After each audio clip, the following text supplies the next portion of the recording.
Welcome to another episode of Technology for Independence with Christopher Cooley. Today he has an interesting guest from the Ohio Deaf Friends of the Library, so stay tuned.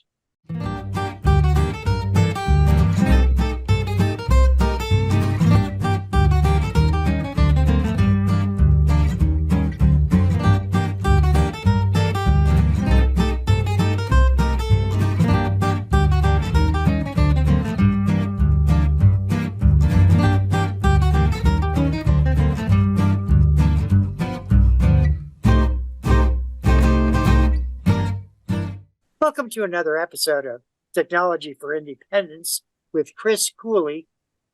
Chris is Ohio Tech Ambassador with the state of Ohio as a way of informing the people of the different unique programs that we have, especially for the blind and the deaf. Chris, it's always a pleasure talking with you. Thank you, Patrick, for having me once again. I grew up hard of hearing. My hearing became more aggressive later on in life. My vision loss was started right after high school, and therefore I got connected with the deaf and the deaf-blind community. I joined their boards and on their committees and learned a lot from the deaf community here in Ohio, and then and helping them bring awareness about deaf and hard of hearing, deaf blind individuals all over Ohio. And the one program that I'm proud to be part of is the Ohio Deaf Friends of the Library. And I'm proud to be part of this. Don put things together and helped us be able to get out into the library and be able to introduce authors out there. I'm really glad that I'm part of this. And I'm not going to be signing today because with my disability, it takes me longer to sign because of my deafness, my blindness. I have to think about what I'm saying before I sign it. So it takes up a lot of time. And so I have asked, for an interpreter, and Debbie has offered to come on and help Don and I with this. So I'm going to ask Don to, tell us about herself, tell us about the library, and I'm going to hand it over to her. I want to say thank you to Chris for introducing me and also to Patrick. First, I want to tell a little bit about my name, Dawn Watts. And deaf people in the community have their individual name signs, but I don't have one of those for myself. I just fingerspell my name, Dawn. And now you can hear a voice that's not my voice. So I'm going to introduce another person who's in the room with me here today in the Westerville Library.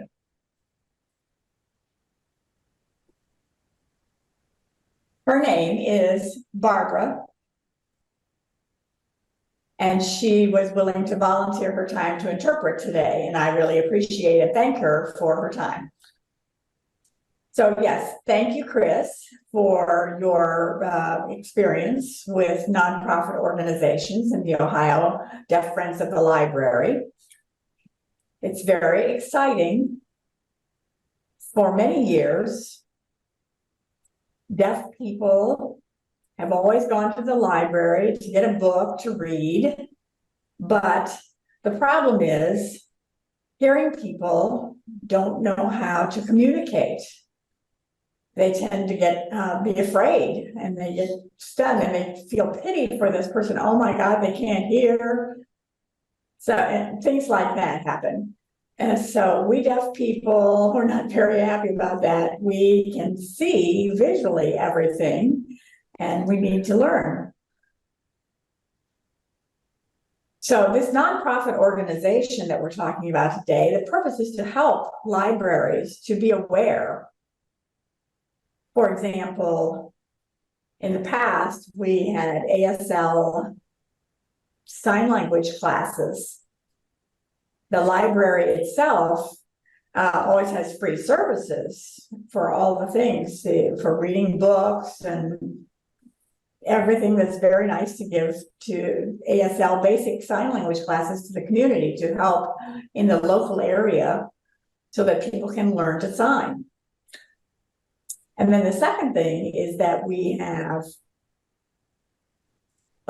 our third annual children's hearing or deaf children art competition. And the reason that we are encouraging everyone, their peers to be involved, to learn about the different culture. As I grew up myself, I was in Cleveland, in that Cleveland area. And my parents were deaf also. And they had two different backgrounds in their school life. My mom was from a strong oral tradition because her family was against my mom learning sign language at all. They thought that was like monkey movements. No, no, no. It is their native language for the deaf person. It is the first language that the deaf person learns, and sign language is very beautiful. And so you can't afford to be specific about reading or lip reading. It can lead to many misunderstandings. It's a problem. So my dad, on the other hand, he grew up from Western Pennsylvania School for the Deaf, where he stayed at school during the year. And he had room and board. He slept and ate there. And so it was so rich in the ability to socialize and get skills from the teachers who could sign very fluently also. And then my two parents met with these different backgrounds, these different cultures, but they tried to respect each other always. And so I felt like I'm in the middle. I see each one of those people in their ways. So ever since that, I wanted to become a teacher for deaf children, but I was not allowed to because I'm deaf. And there were a lot of barriers and issues with my trying to become that. So to give you a short story, that led me to transferring to Gallaudet University in Washington, D.C. As you well know about that in the world, there was deaf and deafblind people going to the university at that time. And that's where I learned so many things with politics and rights and equality, American ADA, the Act of ADA in 1990, that started to make so many changes, and it influenced and improved the school. So I moved back to Ohio from Washington, D.C. at that time, and I have seen what we need in Ohio to improve access. Access, that's the key. I think it's a good start.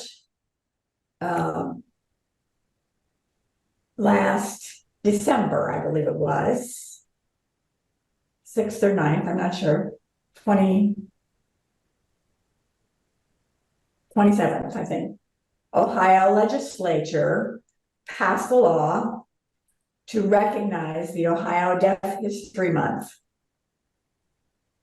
And I feel that's such an honor for us.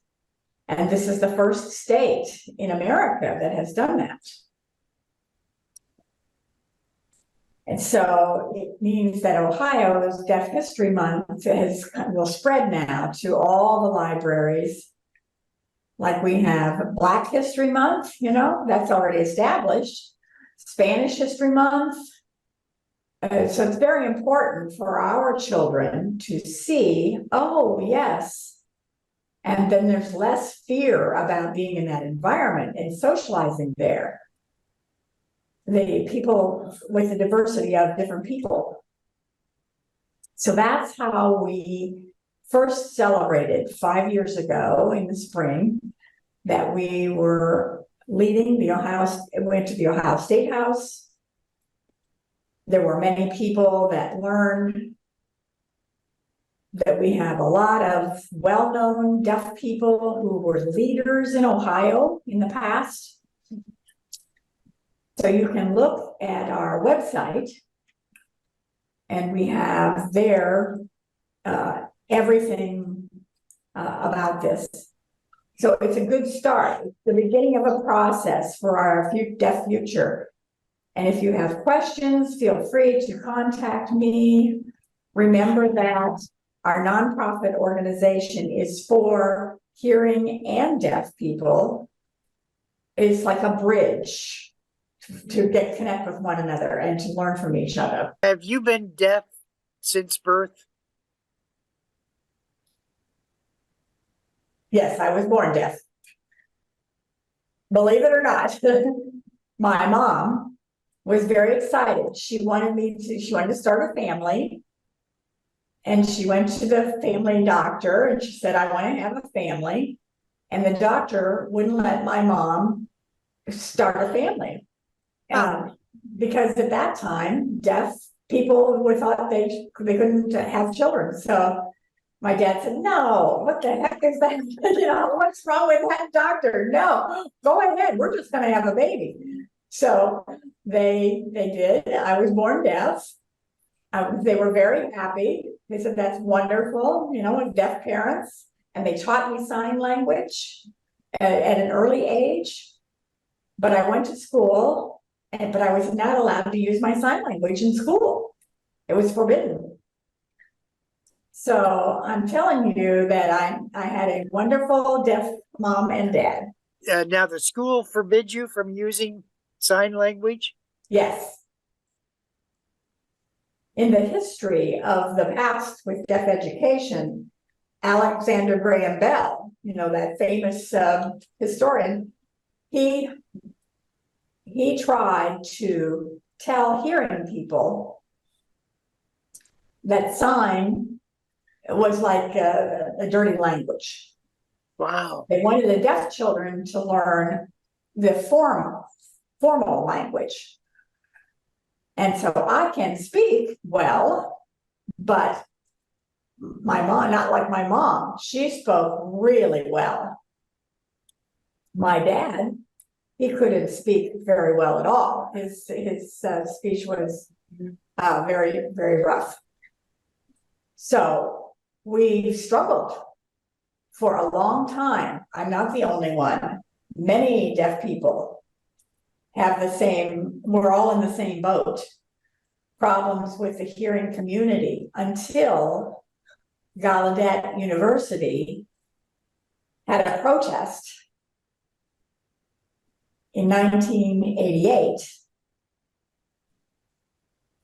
That was our civil rights movement for the deaf, trying to tell people that deaf people can do anything except hear. So, for example, Gallaudet University had opened a position for the president of the university.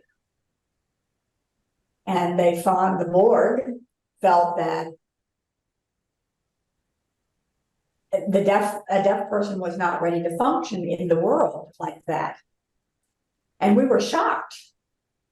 So we protested, and it's a good thing because I was there at the time at Gallaudet University in January of 1988 from Bowling Green State University. I had transferred there.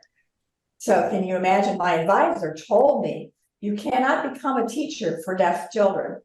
And I was heartbroken because I had the skill to teach children. And I always loved to teach children. And they believed that only a hearing person should be the right person to teach the deaf children, to speak well. And I'm like, no, that's not necessary. I can give them my role model example. And so that's how the protest happened. And then for 1 week, we protested it and then we won. And the president was Jordan King. And he became the president of Gallaudet University. So that was the start of breaking the old traditions for the whole community. And we tried to tell the hearing people, sign language really is a beautiful language. For example, my dad, he can't speak well, but he has the same heart as you do. You know, it beats the same as everyone else's. It's just a different disability, deafness. So that's how the whole process started. And that's why today this nonprofit organization is so important to offer a bridge for communication between the hearing and deaf communities. How does the Friends for the Deaf help? We have a board and we have a chairperson, and we try to imagine the organization. We're thinking the Ohio Deaf Friends of the Library, because in all of the libraries, there are Friends of the Library associations already at work. So we thought it would be a good start that we could establish an Ohio Deaf Friends of the Library. And so that's where we are right now. Well, you have to look at our website to see the mission and the vision for the organization and what we're trying to do in the community. Like I say often that we are deaf, yes, but we offer deaf, hard of hearing, and deaf blind people resources so that they can benefit in their use of the library. Like, for example, one of the local libraries found our website and they emailed me, and they said they have some hearing parents who recently have born deaf children. And most of the doctors will tell them, go to speech therapy. But we need more meat in the message, more depth in the message. So the doctors are only learning what the mental health and the physical therapist people are telling them. They're not learning about the deaf culture, and that it's very precious. And we want to give them information about that so that they can give, we want to give deaf mentors as well to help hearing parents share how to teach their deaf child as they're growing up. We don't believe in forcing them. We want to give them options. We don't want to believe in forcing one way on them. We want the parents to feel comfortable to have a choice in how they educate their children. If someone wants to volunteer and help or be involved, or maybe donate to the cause, how would they do that? Any person can join and become a member. We value their input, their involvement. For example, Chris, you yourself have experience with dog services, helping dog services, and that's a benefit. You can go to the libraries and have storytelling about that. You can help to grow or expand the library services in your local area. So let me know if you want to be referred to a representative who's responsible for the area that you live in Ohio, and we can give you the connection. We have meetings 4 times a year. If it's a hearing person there, we will make sure that we find a volunteer interpreter for that meeting so that they can communicate. So it would be about, we value their input and would love to have them there. As we get older and wiser, our hearing, we continue to have more and more hearing problems. Are you seeing individuals, elderly individuals? Yes. I was involved with horse therapy, equine therapy for many years, about 7 years. And I've noticed that the older people are, as they lose their hearing, maybe they're from the military,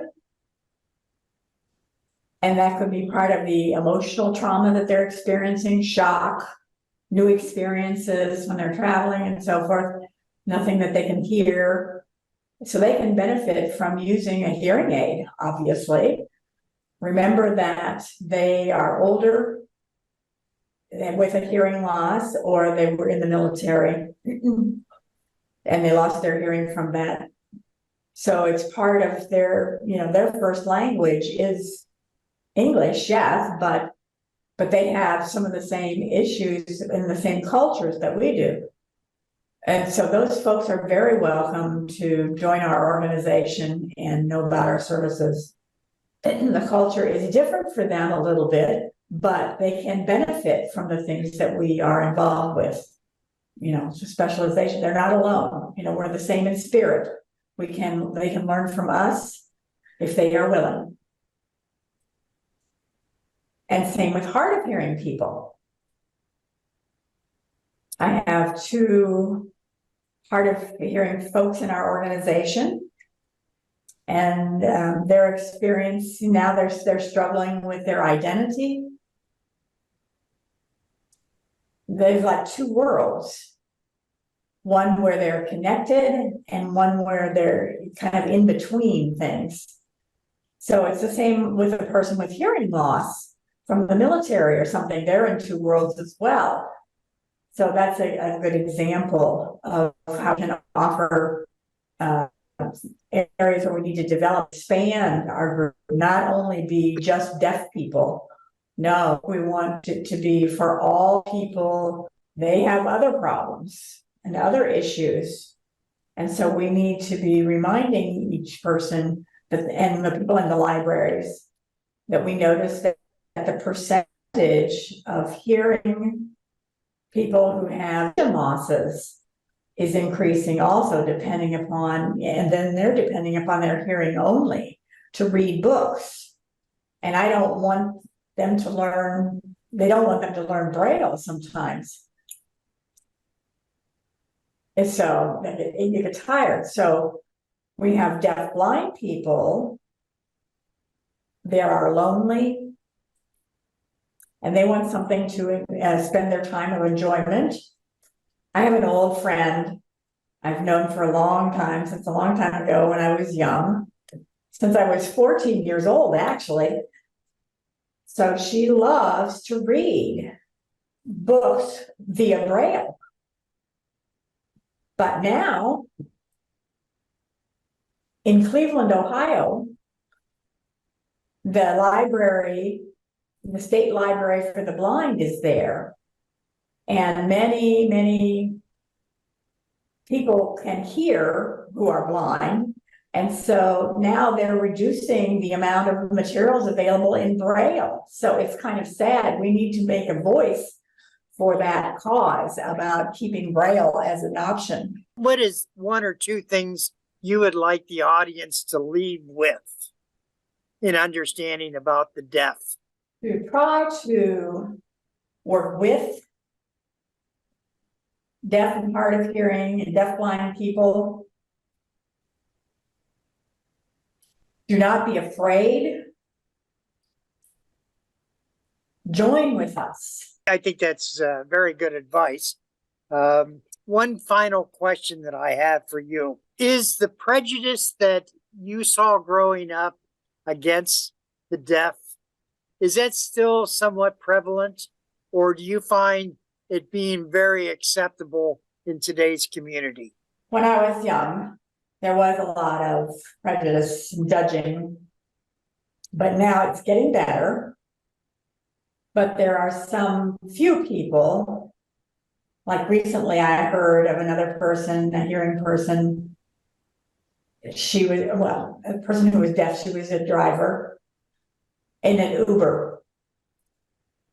And the hearing person got in, was talking to the deaf Uber driver and was shocked. You're deaf? You can't drive.